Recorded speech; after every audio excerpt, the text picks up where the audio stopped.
This is the Big O Show. This is the Big O Show.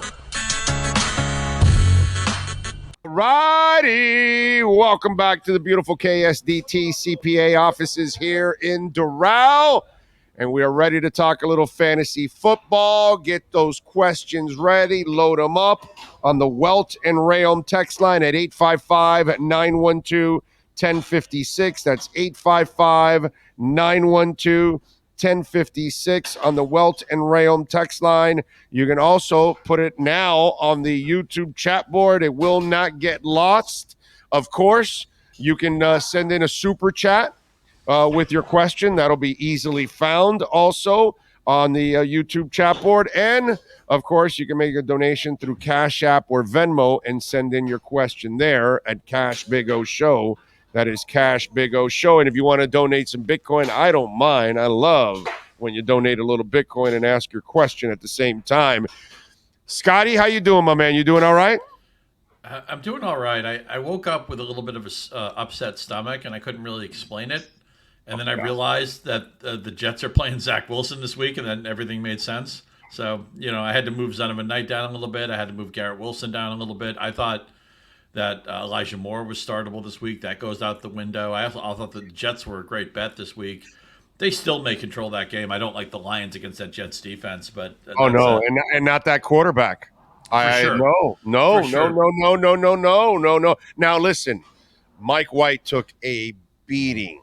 Okay, beating, and I just had Jay Skursky on from the Buffalo News, and Milano has turned into a quarterback killer, bro. I mean, he and all his hits are clean. Okay, the only one that was dirty was the 201 that was a late hit. But outside of that, all his hits are clean, but they're brutal, dude. I mean, he takes shots at quarterbacks, and Mike White, to his credit, he hung in there and came back twice. Tough son of a gun. And here's what really hurts if you have Jets pieces. Again, because Zonovan Knight and Garrett Wilson are guys we were hoping for the fantasy playoffs. Not only do you have to downgrade them this week, but the Jets play on Thursday next week. So there's no guarantee that we're going to have Mike White back. I mean, maybe he'll be cleared by Thursday, but, it's a tight window. It's possible we may. You know what? Honestly, Big O, I would have played Joe Flacco. I think Zach Wilson is a disaster right now. And this is all psychological bullshit now that they're playing now, because if they go to Flacco, then the kid really goes into the tank. Maybe they figure, okay, listen, man, you need to take a step back because look, we showed you this. Okay, so now Mike White goes in there. The guys are wearing Mike White shirts. Mm-hmm. That's even more demoralizing for the kid. So I think they know that he's probably in a bad place and said, we need to put him in there, and they're going to say, hey, we're going to give you a chance again, but you've got to do what we need you to do. And if not, then they can go to Flacco back again. But if they go to Flacco right away, then that's like, okay, they gave up on me. And I think they're worried about, losing him. This way, they've kept his mind in the game. They told him, you're the backup. You're next. Okay, here's your opportunity. Now, have you learned? And I think that's kind of the process that they're doing. At least it's a soft landing spot. The Detroit run defense has actually played a lot better lately, but it's a bad pass defense. You're at home. It's a game that the defense can probably control for you.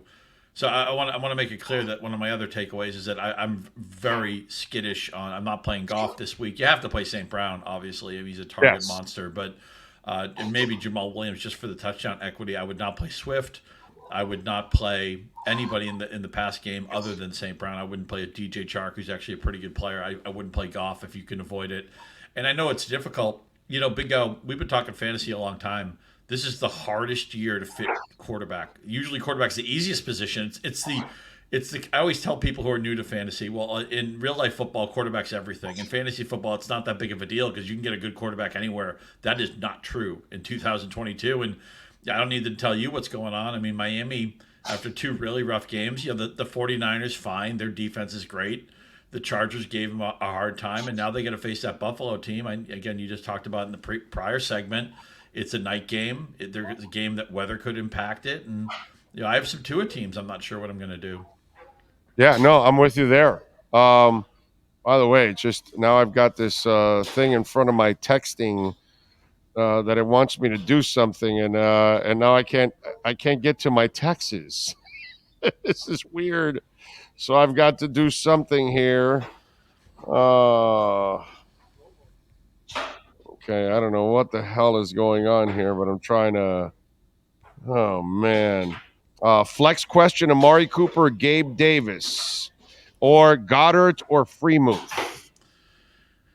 Yeah, Goddard's one of the hardest calls of the week, right? What do you do with a guy off an injury? We had to deal with that last week, right? Last night, Kenneth Walker came back after a long delay, only because he had a bunch of short catches. Did it make him a semi-passable play? But it probably, if you benched Walker, you probably did the right thing. I'm going to play Goddard over Freiermuth. As far as the Cooper and Gabe Davis thing, Gabe Davis, it's not that he's ruined your season, but he had the big game last year, that 4 touchdown game everybody saw in the playoffs. And then he had a wide receiver. He was the wide receiver one of the early weeks of the season.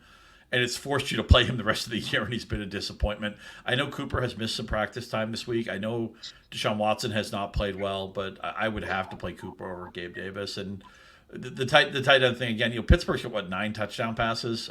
Goddard may be on a pitch count, but he's such a good player. His percentages, his routes, his metrics are so good that I would play Goddard, and I'm going to play Goddard where I can. By the way, keep sending in texts to the Welton Rayom text line at 855-912-1056 because the top 2 I can't see. I can't even access it actually right now because I have to do something after the show to contact them. I don't know why. I have to call a number or something because it's a 1-800 number or something. But I can kind of see in the headline the questions after that. So if you guys send in some, you'll push the other ones down and I can actually see it. Here's another one that I can barely see: Dobbins or Zonovan Knight. I would have been all about Zonovan Knight 24 hours ago. I think you have to lean into Dobbins now against the Browns' running defense that's really, really bad. I'm not going to completely run away from Knight in the sense that, look, they're not going to ask Zach Wilson to throw 35 passes. I think Zonovan Knight still has 15 touches in his back pocket, but I feel a little bit better about the Ravens' offense right now. I would lean Dobbins. They actually both might be playable. I have Knight around running back 21 right now. Dobbins maybe a couple of slots higher. Okay. I can play these 2 wide receivers, play 2 of these wide receivers: Elijah Moore, Waddle, or Mecole Hardman. Hardman just missed so much time. Maybe the answer is somebody else, right? Maybe the answer is Chris Moore in Houston instead of. You have to play Waddle, and I know the weather's awful, and I know they're not in a good way right now. But I mean, the offensive player knows where he's going, and Waddle can make your day with just one play. So I have to play Waddle. I would have given you Elijah Moore a day ago. Now I would look maybe Chris Moore. He's the last guy standing in Houston. He had a huge game last week. The Chiefs' pass defense is not great. Hardman's missed too much time. He's just too far down the depth chart for me to play him in a playoff week. All right. Super chat Juice F5 sending in says, I have Michael Pittman starting with Zay Jones, Gallup as bench, and Singletary in the bench. Who should I start, flex and bench, with these 4 players? I'm not sure exactly how many guys he needs. Pittman against Minnesota, I feel really good about. And Zay Jones, Trevor Lawrence has been terrific 2 of the last 3 weeks. I know he did not play well in the game at Detroit, but I'd be confident about Zay Jones. Those are the first 2 guys I would punch. I also, if you have to play Alec Pierce or Paris Campbell, Minnesota's pass defense, they made Mac Jones look good. They can't stop anything right now. It's amazing they're 10-3 with the worst defense there I can ever remember. Okay. Let's see. Due to weather conditions, Razzle Dazzle Crypto's asking Tyreek Hill or Christian Watson. I'm not benching Tyreek Hill. Tyreek Hill could be on crutches. Could have a foot in his ankle could be in a boot, and I'm playing Tyreek Hill. I mean, you saw what a special player he was in the Charger game, right? I mean, he picks up a fumble, He was in a boot, runs it in. He's just ridiculous. And again, the weather. Remember with the weather, the one thing about weather is the wind will really kill you. The rain and the snow generally isn't as big of a deal, and the offensive player knows where he's going. The defenders, it's so hard to backpedal, and they're kind of ginger about it. And I don't know. I'll live with Tyreek. I can live with Tyreek Hill. If he doesn't do a lot in the Saturday game, hopefully I can adjust to something else. And keep this in mind too. Okay, with the schedules different now, we have these Saturday games. I believe the next week's schedule is a little bit broken up too. that means that you can pivot in the middle of your matchup, right? So say you play Tyreek Hill and he doesn't have a great game, then maybe Sunday you can do some different things with your roster because the composition of your matchup may have changed. So it's almost like a DFS contest where you have to make late swaps and stuff like that. There's a more nuance to this game this week because the schedule is more broken up. Just keep that in mind. Joey Vasquez says, I started Walker last night. Now I just need one more running back to start. Jerick McKinnon, Cam Akers, Rashard White, and Jeff Wilson Jr. All of the Patriot running backs are available along with Chuba Hubbard. At least he has choices, right? I'd stay away from the Patriot backs. Yes. McKinnon's probably the safest, although I actually don't mind White either, who is past Fournette in the pecking order. The Bengals defense is good, but it's not a shutdown defense. I'd be fine. Either McKinnon or White are fine with me. I would probably lean White, but I get the case for McKinnon too. They've reduced that backfield down to 2, and he's the receiving back that they trust. All right. What else? Okay. Let's see here. Let me see if I can catch. I'm having trouble with the text line, man. There's some there, and I can't. Let me also say, while you're looking for a question, let me also say somebody I feel really good about is Foreman this week. Carolina wants to run the ball. They don't want Sam Darnold throwing the ball. I may not play DJ Moore in a couple of my playoff teams. I think Foreman's going to have 20-plus carries. And even though Hubbard wasn't the right answer for the last texter, I do think Hubbard might get 10-plus touches. If your running back room is really, really ugly, I think Hubbard might be a flex play this week. Okay. All right. Check that. All right. What else do you got going on Yahoo Sports so folks can check you out? Yeah, we put up our sleepers yesterday. I'll ignore my Elijah Moore talk because it's out the window now. I will make my picks today, and I've already committed to the Jets. I picked them on Twitter a few days ago, so I'll have to kind of shrug and just hope the defense does the job there. And Fantasy Football Live on Sunday, Barons, Harmon, Del Don, Tank Williams, former NFL players, part of our crew, helping you all the way up to kickoff. And then we'll be on Thursday night the following week during Christmas week. So just keep that in mind. Look, you made it. You made good decisions to get here. You're in the playoffs. So people get second guessy a lot this time of year because they want to do the right thing and they get out of their routine. Stick with your routine. Do what you do. I always say measure a bunch of times and cut once. Don't make some willy-nilly change 5 minutes before kickoff. You know what you're doing. You're in the playoffs. You've been following good advice. You've been making good choices. Just keep doing that. All right, and apologize, I can't get to the text line here, but we got a bunch now coming in on the chat board here. Juice F5, Ingram or Taysom Hill? After last week, how could you not play Evan Ingram? Okay. Schultz or Njoku? Man, there's a really good tight end question because both of them are playable. They're using Njoku as like a hybrid wide receiver. I know Watson hasn't played well, but Njoku looked great last week. I lean Njoku, but that might even be a case where I start one of them as a tight end and one of them as a flex because I think Schultz is a good play too. Njoku I would play first, but I'm high on both of those guys. Carlos is asking Foreman, Jay Williams, Cook, or Taylor. Pick 3, please.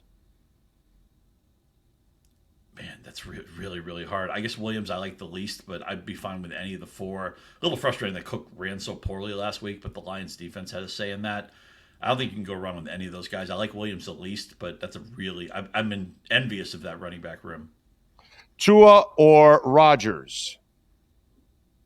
I hate saying Rodgers, but I think you have to play Aaron Rodgers. I hate doing that, but at least Christian Watson has popped, and it takes the weather out of play. Man, I'm not happy saying that, especially on a Miami show, but I would play Aaron Rodgers.